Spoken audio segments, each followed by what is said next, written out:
Bonjour Aïssa Maïga, les poupées ruches de Clapiche, bien sûr, Caché de Haneke et puis d'autres films qui vous ont fait nommer notamment au César du meilleur espoir. Aujourd'hui, vous êtes à l'affiche et vous êtes la star d'un nouveau film de Alain Gomis qui s'appelle Aujourd'hui, que tout le monde salue comme un des plus beaux films de ce début d'année, qui a été entièrement tourné à Dakar, au Sénégal, là où vous êtes né avant de mener cette formidable carrière de comédienne aujourd'hui. Et ce film est un film important pour vous. Oui, bonjour, c'est un film très important. D'abord parce que c'est le film d'Alain Gomis, que c'est un réalisateur que j'admire depuis son premier film, qui s'appelait La France. C'est un auteur, un poète, c'est quelqu'un d'engagé, et puis humainement, c'est une perle. Donc je rêvais de travailler avec lui. Et puis le film qu'il a écrit m'a immédiatement touché à la lecture. C'était un scénario extrêmement mystérieux. Très mystérieux parce qu'en fait, le titre déjà l'est Aujourd'hui. Oui. Hein, ça veut dire que c'est une journée dans la vie de quelqu'un qui va mourir. Oui, c'est la chronique d'une mort qui se sait. C'est l'histoire donc de Satché qui se réveille un matin dans la maison de ses parents et aujourd'hui, il doit mourir.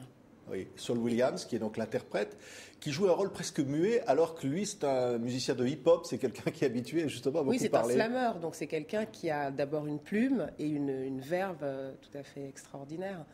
Mais dans le film, ça ne lui enlève absolument rien d'être proche du muet, parce qu'il a une présence, un visage, enfin un magnétisme qui accompagne, qui nourrit le film.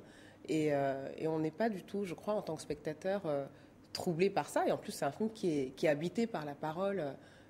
Et cette parole est prise en charge par d'autres personnages que lui. C'est très fort. Aujourd'hui, Alain Gomis, la bande-annonce. Ça, c'est Keke. Baratou. Nous sommes reconnaissants à Dieu de pouvoir dire au revoir à Saché. Tu vois, c'est ici que la mort est venue te chercher. Écoute, Saché, fais ce que tu as à faire. Tu as le temps de marcher tranquillement jusque-là.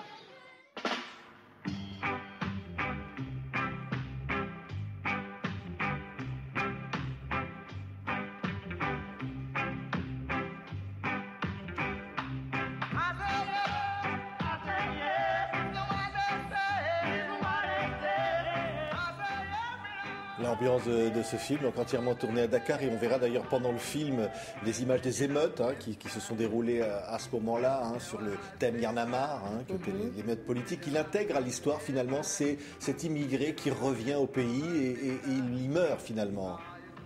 Oui, on suit donc la dernière journée de ce personnage qui va occuper son temps à aller à la rencontre des siens, des gens qui sont dans son présent, mais aussi de certaines personnes qu'il n'a pas revues depuis longtemps.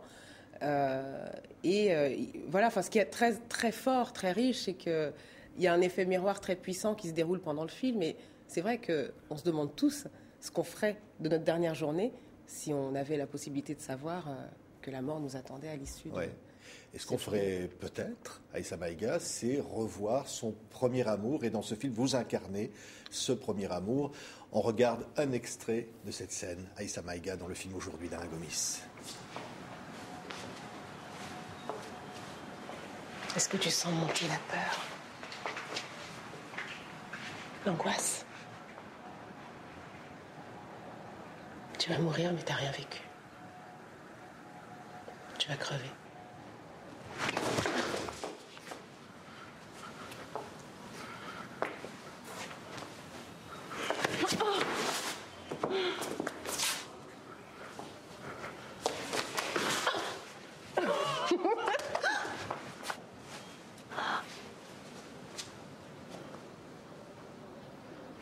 Voilà, j'allais dire une scène montée comme presque une chorégraphie, comme une danse.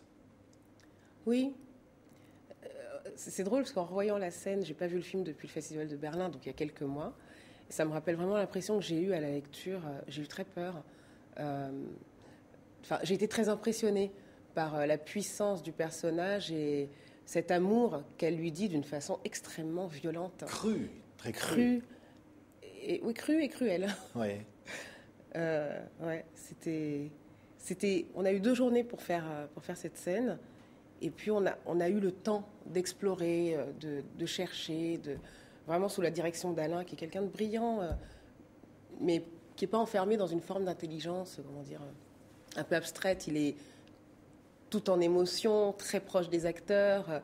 Il se laisse l'autorisation de s'interroger sur le sens de la scène, de la réécrire. Tout ça est très minutieux. Et c'était un bonheur. Ouais. Il y a la musique des mots, et les mots ils sont importants dans le film.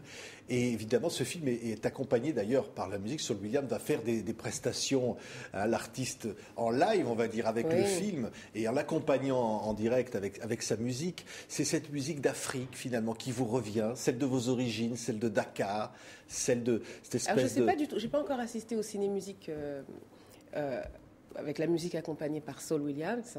Donc je ne sais pas du tout à quoi ça ressemble, parce que Saul, c'est un Afro-Américain qui a une trajectoire très libre. Il est aussi bien africain qu'européen, qu'afro-américain.